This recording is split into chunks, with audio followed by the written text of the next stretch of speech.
Ma, die Schuhe zwicken. Hast du das jetzt echt alles verzwickt? Grüß euch, wir sind Nati und Verena aus Salzburg. Bei uns dreht sich alles um das Deutsch und das Leben in Österreich.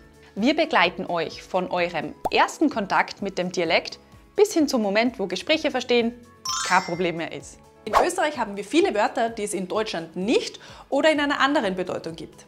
Zwicken ist eins davon. Ihr lernt heute 4 verschiedene Bedeutungen mit vielen Beispielsätzen und am Ende haben wir noch ein Bonuswort für euch. Los geht's! Nummer 1. Zwicken für kneifen. Beim Verb zwicken waren wir selbst ganz überrascht, dass es auch vom Duden als besonders süddeutsch und österreichisch eingestuft wird, denn für uns ist es eigentlich ein ganz normales Verb. In Deutschland würdet ihr dafür wahrscheinlich kneifen hören. Zwicken verbinden wir meistens auch mit einem Schmerzempfinden bzw. mit einem unangenehmen Empfinden. Wenn etwas leicht oder stark drückt oder zieht, dann könnten wir eben auch zwicken verwenden. Hier noch ein paar Beispiele im Dialekt. Meine Hosen zwickt am Bund, ich sollte vielleicht ein bisschen weniger essen. Zwick mich mal. Aua, das tut weh. Warum hast du mir jetzt zwickt? Na, das Kleidel taugt mir nicht, das zwickt irgendwie. Na ja, ich werd halt alt, da zwickt's und zwackt's hier und da, das ist normal. Apropos zwicken, kennt ihr das Lied Zwickt's mi vom österreichischen Musiker Wolfgang Ambros? Wir verlinken es euch unten in der Videobeschreibung. Austropop ist übrigens eine super Möglichkeit, mehr Dialekt zu hören und zu lernen. Klickt euch einmal durch die Austropop-Liste. Grüß euch, wir haben voll wichtige Neuigkeiten für euch. Die Verena und ich arbeiten gerade an unserem neuen Dialektkurs. Und eins können wir euch jetzt schon sagen, es wird richtig, richtig cool. Wäre das was für euch? Dann tragt euch jetzt gleich auf die Wartelisten ein, damit ihr als Erster immer alle Informationen kriegt. Wir freuen uns jetzt schon so richtig auf die Zeit mit euch. So, und jetzt geht's weiter mit dem Video. Nummer 2. Einzwicken für einklemmen. Den Nerv oder den Finger zum Beispiel. Einzwicken ähnelt der ersten Bedeutung.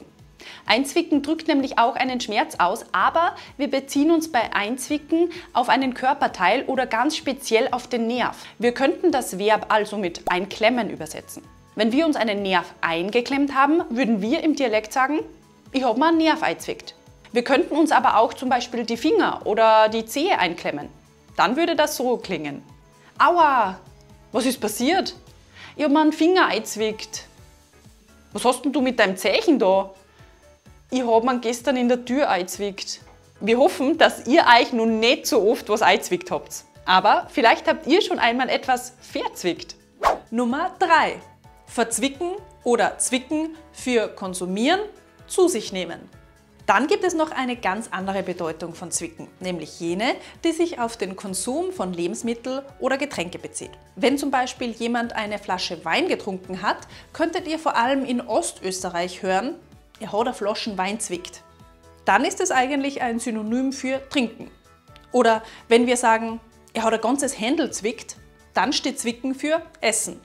Der Kontext ist hier natürlich sehr umgangssprachlich und informell und meist schwingt auch die Konnotation mit, dass jemand sehr schnell oder viel gegessen bzw. getrunken hat. Wir persönlich kennen in diesem Kontext das Verb zwicken auch mit der Vorsilbe ver, also verzwicken. Wenn jemand etwas verzwickt hat, dann möchten wir meistens damit sagen, dass jemand sehr viel gegessen hat. Zum Beispiel eine große Portion ganz aufgegessen hat und wir darüber überrascht sind. Hier noch ein paar Beispiele. Boah, er hat jetzt echt das ganze Teller Spaghetti verzwickt. Ihr habt es euch gestern gut gelassen, gell? Ich hab gesehen, ihr habt 3 Flaschen Wein verzwickt. Die Kinder hat's geschmeckt, sie haben die ganze Melone zwickt. Ich hab mir nicht gedacht, dass ich das ganze Stückchen noch verzwick, aber ich habe alles gegessen. Bevor wir euch jetzt noch den Bonusausdruck zeigen, müsst ihr noch eine letzte Bedeutung von zwicken kennen. Nummer 4. Den Fahrschein zwicken für einen Fahrschein entwerten. Wenn wir das Verb zwicken mit dem Fahrschein oder Ticket verbinden, dann ändert sich die Bedeutung komplett. Denn dann sprechen wir vom Entwerten eines Fahrscheins, meistens durch einen Schaffner oder eine Schaffnerin im Zug. Wenn wir zum Beispiel wissen möchten, ob der Schaffner schon das Zugticket entwertet hat, dann könnten wir fragen, hat der Schaffner schon die Vorkarten zwickt? Der Ausdruck ist umgangssprachlich und typisch in Wien, aber er wird nicht mehr so häufig verwendet. Früher wurde der Fahrschein nämlich noch vom Schaffner entwertet, indem der Schaffner mit einer Lochzange Löcher in den Fahrschein stanzte. Da es dieses zwicken aber nur mehr selten gibt, wird auch das Verb in dieser Bedeutung nicht mehr so oft benutzt. Wir haben jetzt zum Schluss noch ein typisch österreichisches Wort mitgebracht, in dem auch Zwick steckt. Sagt euch Zwickeltag etwas? Bonuswort: Zwickeltag. Ein Zwickeltag ist ein normaler Arbeitstag, der aber zwischen einem Feiertag und einem Wochenende liegt. Wenn zum Beispiel ein Donnerstag ein Feiertag ist, dann wäre der Freitag ein Zwickeltag. Und viele nehmen sich an diesem Tag Urlaub, um von einem langen Wochenende zu profitieren. In Deutschland, wie ihr hier sehen könnt, nennt man diesen Tag typischerweise Brückentag. Verena und ich kommen aus Salzburg und wie ihr hier sehen könnt, sind wir mit dem Begriff Zwickeltag oder Zwickerltag aufgewachsen.